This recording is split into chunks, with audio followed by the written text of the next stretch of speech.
देखिए social media की शुरुआत वैसे तो काफ़ी पुराने टाइम से मानी जाती है, लेकिन इसका एग्जैक्ट ओरिजिन डिसाइड करना काफ़ी कंफ्यूजिंग है। क्योंकि प्रॉब्लम यह है कि सोशल मीडिया की कोई एक फिक्स डेफिनेशन है ही नहीं। लेकिन अर्ली ईयर 1970 से 1990s का वो समय जब लोग कुछ बेसिक टूल से कनेक्ट हो रहे थे, जिसमें सबसे पहला है बुलेटिन बोर्ड सिस्टम, जिसमें लोग फ़ोन लाइन लगाकर उसे मैसेजेस छोड़ने के लिए यूज़ करते थे। और साथ ही इंटरनेट रिले चैट या यूजनेट ग्रुप, जो एक ऐसा नेटवर्क था जो यूज़र्स को मैसेजेस पोस्ट और रिसीव करने के लिए एक प्लेटफॉर्म प्रोवाइड करके देता था।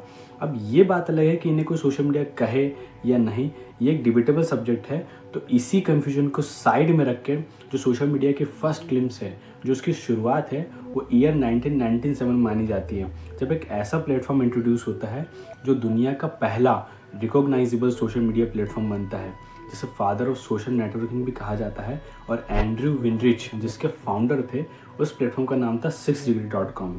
देखिए, इस प्लेटफॉर्म को शुरू करने का मेन रीज़न ये था कि लोगों के अपने रियल लाइफ कनेक्शंस को इंटरनेट पर डिजिटल फॉर्म पर लेकर आना। और यही वही प्लेटफॉर्म था जो अपने पीक टाइम ईयर 1999 के आसपास 1 मिलियन से भी ज़्यादा यूजर्स क्रॉस कर चुका था, जो उस टाइम का एक बहुत बड़ा नंबर हुआ करता था। और इसके पीछे का रीज़न ये था कि ये उस टाइम का एक ऐसा प्लेटफॉर्म था जो अपने यूज़र्स को प्रोफाइल बनाने, मैसेजेस पोस्ट और रिसीव करने, फ्रेंड्स ऐड करने और साथ ही साथ ग्रुप्स बनाने के लिए एक प्लेटफॉर्म प्रोवाइड करके देता था, जो एक्चुअल में सोशल मीडिया साबित हुआ। लेकिन कुछ रीजंस की वजह से ये प्लेटफॉर्म ईयर 2001 में ही एंड हो गया। लेकिन ये जो प्लेटफॉर्म है और इसके जो फीचर्स है, वो आगे आने वाले सभी सोशल मीडिया प्लेटफॉर्म्स के लिए एक बेस बने, और इसी के बेस पर ही आगे कई सोशल मीडिया प्लेटफॉर्म्स डेवलप हुए। ईयर 2002 में फ्रेंडस्टर, 2003 में मायसेप और लिंक्डइन जैसे प्लेटफॉर्म्स क्रिएट हुए। साथ ही 2004 से 2010 का वो समय जब big revolution phase of social networking भी कहा जाता है, जब फेसबुक, ट्विटर और यूट्यूब जैसे बड़े सोशल मीडिया प्लेटफॉर्म्स इंट्रोड्यूस हुए, जिसमें आज world wide billions of users हैं। और यही सिलसिला आगे और डेवलप होता गया, जिसमें कई सोशल मीडिया प्लेटफॉर्म्स डेवलप हुए, जैसे इंस्टाग्राम, स्नैपचैट, गूगल प्लस और साथ ही साथ टिकटॉक, जिसने सबसे ज़्यादा टीनेजर्स को अट्रैक्ट किया और वर्ल्ड वाइड मार्केट को कैप्चर किया और अपनी बेहतरीन पकड़ बनाई। लेकिन देखिए, जैसे कि मैं आपसे पहले भी कहा था कि सोशल मीडिया को शुरू करने का मेन पर्सपेक्टिव लोगों के अपने रियल लाइफ कनेक्शंस को इंटरनेट पर डिजिटल फॉर्म पर लेकर आना था। इसकी हेल्प से लोग अपने कई बेसिक, पर्सनल और साथ ही कॉन्फिडेंशियल इन्फॉर्मेशन को सेकंड्स और मिनटों में शेयर कर सकें। लेकिन देखिए, जितनी भी सोशल नेटवर्किंग कंपनी से अपने बनाए हुए लगभग सारे प्लेटफॉर्म्स को फ्री में प्रोवाइड कर देती है। लेकिन ऐसा करती क्यों है? जहाँ पर एक प्लेटफॉर्म को बनाने में मिलियंस में पैसा लगता है, उसके बावजूद भी ये इतना फ्री कंटेंट कैसे प्रोवाइड कर देती है? इसमें आज बच्चे, टीनेजर्स, एडल्ट्स, यूथ्स और साथ ही साथ सीनियर्स इतना एंगेज हो चुके हैं। और इसमें भी जो टीनेजर्स और एडल्ट्स हैं, उनके नंबर ऑफ यूजर्स सबसे ज़्यादा है। लगभग 95% ऑफ टीनेजर्स जिनकी एज 30 से 17 ईयर्स के बीच में है, वो आज सोशल मीडिया में सबसे ज़्यादा एंगेज्ड हैं। लेकिन ये सब बातें मैं आपको क्यों बता रहा हूँ, ये वीडियो में आगे आपको समझ में आएगा। अगर सिर्फ ईयर 2024 की बात करें तो ग्लोबली सोशल मीडिया सेक्टर में अप्रॉक्सीमेट 238.6 बिलियन US$ तक का रेवेन्यू जनरेट हुआ।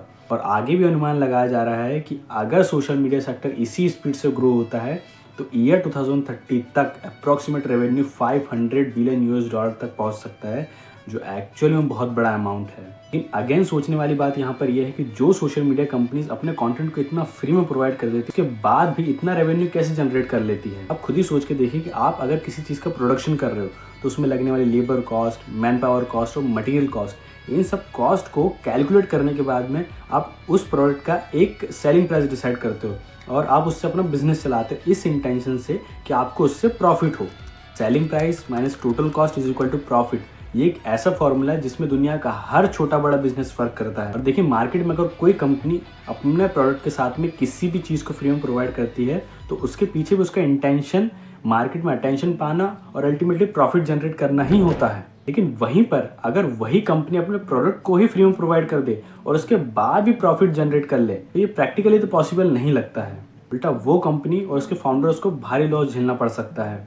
लेकिन वहीं पर जो सोशल मीडिया कंपनीज है और उसके जो फाउंडर्स है, जैसे फेसबुक के मार्क जुकरबर्ग, इंस्टाग्राम के केविन सिस्ट्रॉम, व्हाट्सएप के जैन कॉम, साथ ही साथ टिकटॉक के जैंग इमिंग, ये इतना फ्री कंटेंट प्रोवाइड करने के बाद भी बिलियंस में पैसा कमा रहे हैं। सोचने वाली बात है कि जहाँ पर एक गुब्बारे को भी आसमान में छोड़ने के लिए उसमें हवा भरवाने के भी पैसे देने होते हैं, वहीं पर ये इतना फ्री कंटेंट कैसे प्रोवाइड कर देते हैं। देखिए, इसे इस तरीके से समझिए कि मुंबई की एक फेमस प्लेस है जुहू चौपाटी, जहाँ पर एक पर्सन लो इन्वेस्टमेंट के साथ में एक पानी पूरी का ठेला डालता है और उसके अच्छे नेचर, बढ़िया टेस्ट और बेचने की कलर से इफेक्ट होकर लोग उसकी पानी पूरी खाना ही पसंद करने लगते हैं। और डे बाय डे धीरे धीरे लगातार उसके कस्टमर बढ़ने लग जाते हैं। तो वो इसी चीज़ को देखकर अपने बिजनेस को बढ़ाने का सोचता है। समय के साथ वो अपने काम पर एक हेल्पर को रख लेता है और खुद कस्टमर्स के साथ में कॉन्वर्सेशन करता है, उनके ओपिनियंस और प्रेफरेंस जानने का ट्राई करता है कि कितने ऐसे लोग हैं जिन्हें कुछ न्यू ट्राई करना पसंद है, कितने ऐसे लोग हैं जिन्हें कुछ चटपटा या कुछ अलग टेस्ट पसंद है, वगैरह वगैरह, जिसकी हेल्प से वो अपने बिजनेस को मेंटेन कर सके और लगातार कस्टमर्स को बढ़ा सके। इसी की हेल्प से जहाँ वो पहले एक इमली के पानी का यूज़ करता था, अब वहीं पर वो मल्टीपल टेस्ट के पानी जैसे खट्टा मीठा, गार्लिक, तीखा और कच्चा आम जैसे पानी का यूज़ करने लगता है, जिससे उसके ठेले पर कस्टमर्स की लाइनें लगने लग जाती है।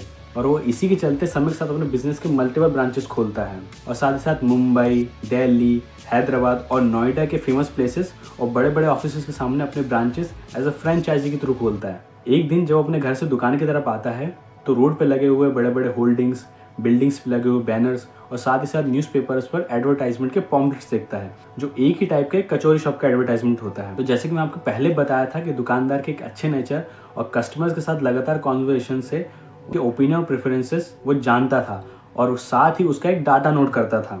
तो इसी आइडिया को लेकर वो उस कचौरी शॉप वाले के पास में जाता है और उससे कहता है कि आप जो ये पैसा इन सब चीज़ों में लगा रहे हैं जिससे आपका ज़्यादा पैसा और टाइम वेस्ट हो रहा है, आप वही पैसा मुझे दीजिए। मैं आपको ऐसे लोगों का डाटा देता हूँ जिन्हें न्यू फूड ट्राई करना पसंद है और बजट के हिसाब से मैं अपने कुछ शॉप्स पर आपके बैनर्स लगाऊंगा जिससे आपका टाइम भी बचेगा और आपको वही कस्टमर मिलेंगे जिन्हें एक्चुअल में कचौड़ी खाना पसंद होगा। और ये डील उसकी पूरी भी हो जाती है। पर इसी के चलते वो पानीपुरी वाला देखता है कि जो पैसा कमाने में उसको इतने कस्टमर्स हैंडल करने होते थे और सालों मेहनत करनी होती थी, वही पैसा वो सिर्फ एक डाटा शेयर करके कमा ले रहा है। वो इसी चीज़ से इफेक्ट होकर इसे कंटिन्यू करने का सोचता है और अपने शॉप्स और ब्रांचेस में काम कर रहे हुए लोगों से कहता है कि आप ज़्यादा से ज़्यादा अपने कस्टमर्स के साथ में इंटरेक्ट और कॉन्वर्सेशन कीजिए और उनके ओपिनियंस और प्रेफरेंस जानने का ट्राई कीजिए और साथ ही उनका एक डाटा मेंटेन करिए और नोट करिए। और इसी डाटा के थ्रू वो न्यू ओपनिंग कंपनीज और एडवर्टाइजमेंट को देखकर उस कंपनी और के पास में जाता है और इस डाटा को बेचकर डील करता है और पैसे बनाता है।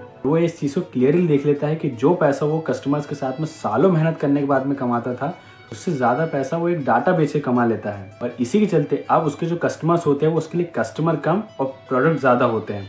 और बस इसी तरीके से ही सोशल मीडिया नेटवर्किंग कंपनीज काम करती है, जिसमें आप उसके लिए उसके कस्टमर कम और प्रोडक्ट ज़्यादा होते हो। और इस बात में भी कोई दौराय नहीं है कि भले ही आपके नॉर्मल लाइफ में कितने रिलेशन हो, लेकिन एक पर्सन के आज के डेट में सबसे करीब अगर कोई चीज़ होती है तो वो उसका मोबाइल फ़ोन होता है। टाटा रिपोर्टर की ईयर 2024 की एक रिपोर्ट के अकॉर्डिंगली इस टाइम दुनिया की आबादी लगभग 8.08 बिलियन है।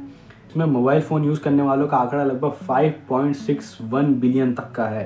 टोटल पॉपुलेशन का 69.4% है और उसमें भी 66% लोग ऐसे हैं जो प्रॉपर इंटरनेट का यूज़ कर रहे हैं। और अगर सोशल मीडिया की बात करें तो दुनिया की आबादी के लगभग 63% लोग ऐसे हैं जो पूरी तरीके से सोशल मीडिया का यूज़ कर रहे हैं। देखिए, अगर आप किसी भी ऐप या वेबसाइट्स को ओपन करते हैं या उसमें अकाउंट बनाना चाहते हो तो सबसे पहले आपके सामने एक्सेस अलाउ करने और कुकीज़ को एक्सेप्ट करने का ऑप्शन आता है। आप एक्साइटमेंट में उन सब डाटा परमिशन और एग्रीमेंट को भी अलाउ कर देते हैं जो आपको एक्चुअल में नहीं करनी होती है। और जब आप ये गलती कर देते हो उसके बाद से आपका डाटा और साथ ही प्राइवेसी स्टोर होने लग जाती है और वो इस डाटा का यूज़ किसी भी तरीके से कर सकते हैं। हजारों केसेस आपको देखने को मिल जाएंगे जिसमें सोशल मीडिया पर डाटा कलेक्टिंग, इलीगल स्टोरेज, साथ ही डाटा लीक के एलिगेशंस उन पर लगते आए हैं।